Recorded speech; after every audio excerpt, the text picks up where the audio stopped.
Hello guys, this is Tracy with Land and Scratch Kitchen. I am going to share with you over the next few weeks a story from the Christmas section of this book. It is such a wonderful book, and there's so many absolutely wonderful stories. It was really hard to pick just 3 or 4 to share. So I will leave you the link to the book. Cat Cam. Um, what? I know it's a good book. Alright, so this part wasn't planned, but we hope you have a wonderful holiday and you really enjoy these stories.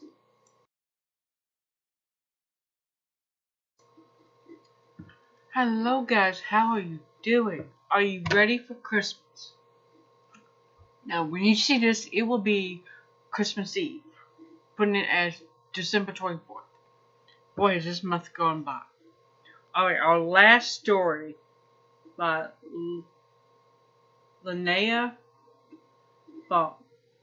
Woman Opened Heart and Home to Travelers. My husband and I were recipients of an unforgettable act of compassion in the winter of 1937. We had joined the BM Golf Tent Show in Texas. In those days, traveling tent shows ran for a week at a time in each town, with a different show every night. Many tent shows went out of business during the Depression, but a few hung on, paying for admission fee of 10 cents, and sometimes taking chickens or garden produce in lieu of money. Our show had a cast of only 5 people. We did everything from vaudeville routines to setting up and tearing down the tents. Just before Christmas, we set up in a little town in the center of Texas.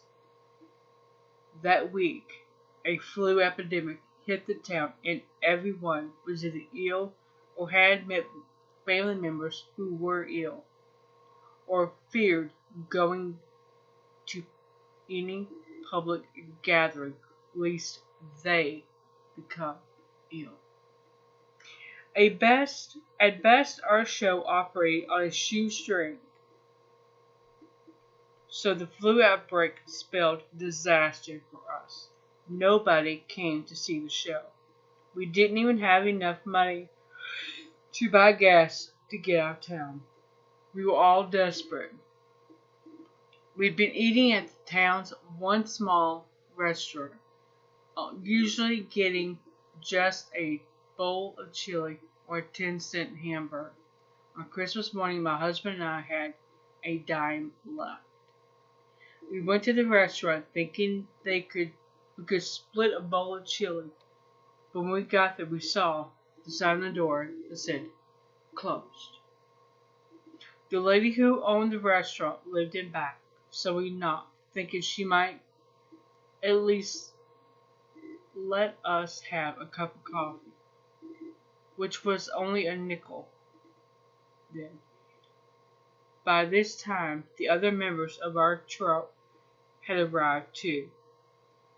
After a few minutes, the lady came to the door, and we asked if she would let us have some coffee.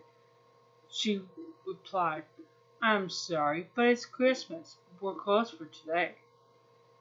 We must have looked as though we were facing the end of the world. Then, to our surprise, she smiled and said, "The restaurant is closed, but if you come in, maybe I can find something for you." We walked in and saw a big table set with turkey and all the trimmings waiting for us.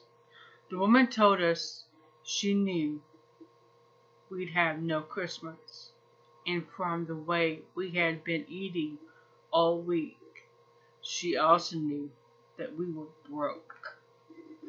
So she'd been planning all along to invite us in for Christmas dinner. In addition to providing us with a meal.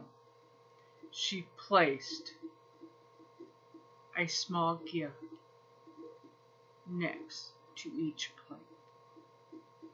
Mine was a little cedar chest filled with chocolates. I still have the little box. Each time I see it, tears of gratitude fill my eyes. Although I can no longer remember the woman's name, I will never forget her or the beautiful gesture she made for perfect strangers. She turned that bleak Christmas into one of the most joyful I have ever experienced. And at the top of it all, the next night we opened our show to a full house.